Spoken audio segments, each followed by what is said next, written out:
This is a really fun layout. It's one of my favorites by Danielle Catalano-Titus. We're first going to open up a few of the papers, and we'll start with the blue on white paper. Let's find that.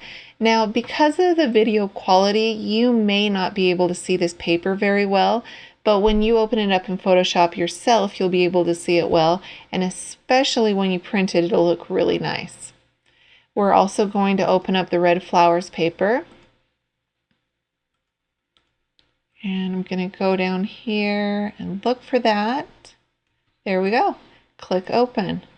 Then I'm going to take my move tool and move them together. Move tool is already selected, so I can move this down and put it where I want it to be.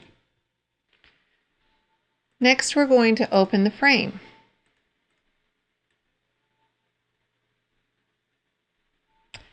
There it is. We'll open that up. And then I want to rotate it. I haven't shown you this before.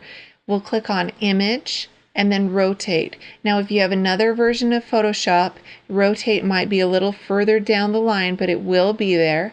Image, Rotate, and then we're going to rotate whatever, 90 degrees, right or left is fine. Then we're going to use the Move tool and pull it over to our layout. I want to change this frame to red. There's a lot of ways to do the very same thing in Photoshop, but this time I want to show you how to do it using one of our papers.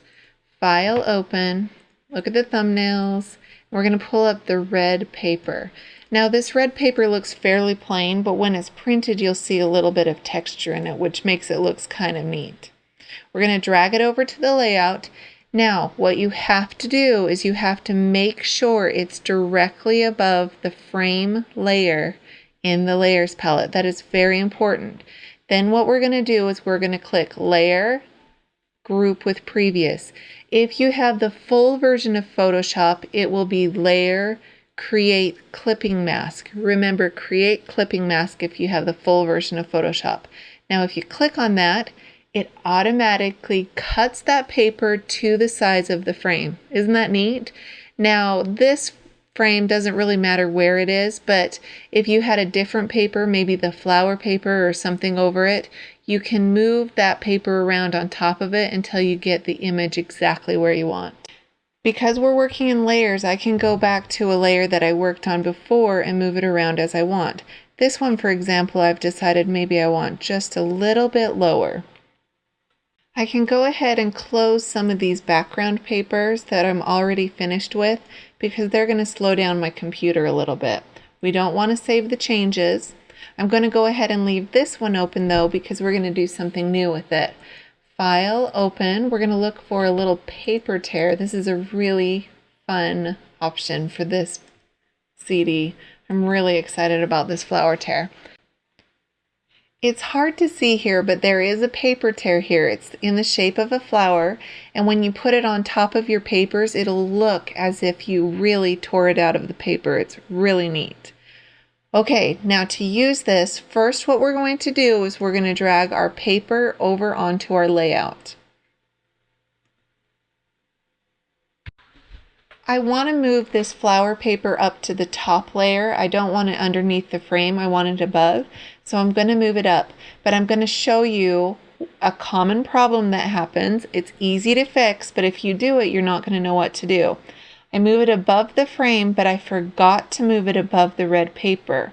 So now it looks like it's gone, but it's really not. If I hide this red layer, you can see that the frame has actually been clipped to the exact size of the frame, but that's not what I want. I'm going to take the paper and move it up above the red paper where I should have in the first place, but because I made that mistake earlier, it's still in a clipping mask, which again is not what I want. So what we're going to do is we're going to go up here to Layer, and then we're going to Ungroup. But in Photoshop, the full version of Photoshop, it's going to be Layer, Release the Clipping Mask.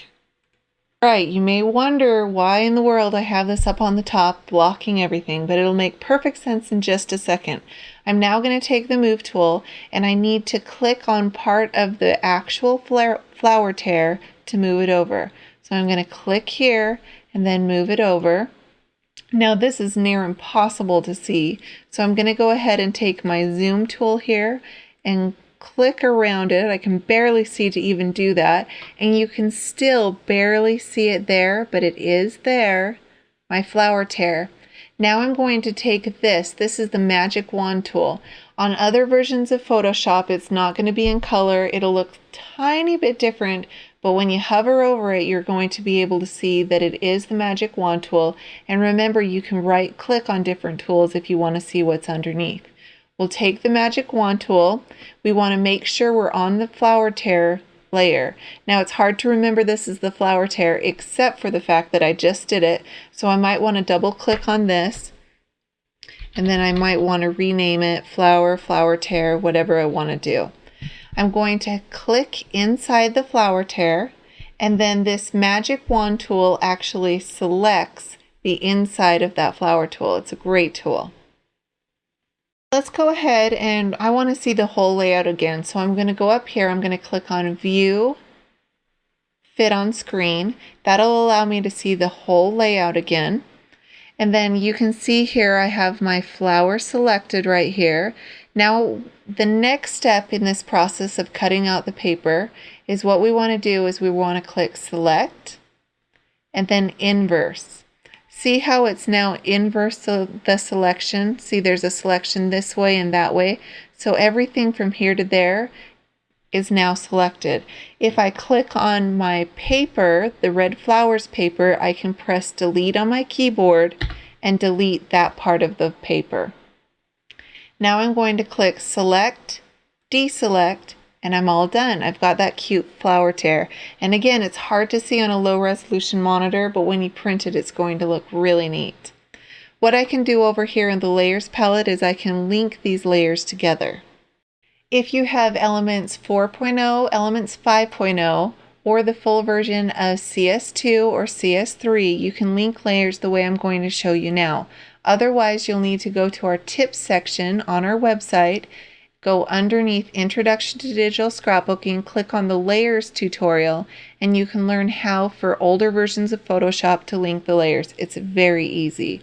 In these newer versions of Photoshop, what you're going to do is you'll click on the layer you want, then you'll press Shift while you hold down the next layer you want.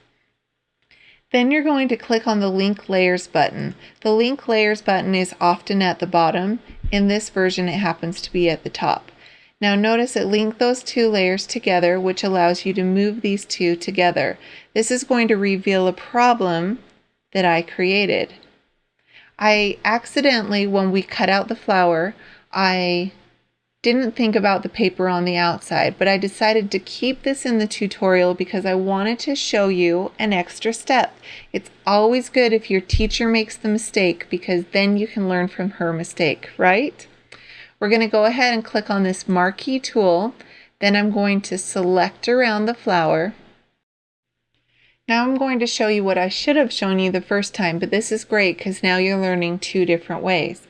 What I should have done when I first clicked on the magic wand tool inside of the flower, instead of doing select inverse, I should have first made sure I was on the right layer, then I should have done a right click and then layer via cut. This will cut our selection out. Now I can hide this bottom layer with that part of the paper that we didn't want, and I can re-link those two right there, and we've got it. I could even delete this layer in the trash bin if I wanted to. Now we can move these around as I want, and that'll be a lot better. We're going to go ahead and open up one of our buttons, this red button, and I'm going to move it on top of the flower because that'll just look kind of fun. Now from this point of the layout on, you'll just keep opening different files and dragging them on. You should be fine with everything. You won't find any new surprises at this point. Everything is just dragging things in and putting them on. With exception to the picture, you need to make sure you did watch the template video to see how to position the picture inside the frame. Have fun!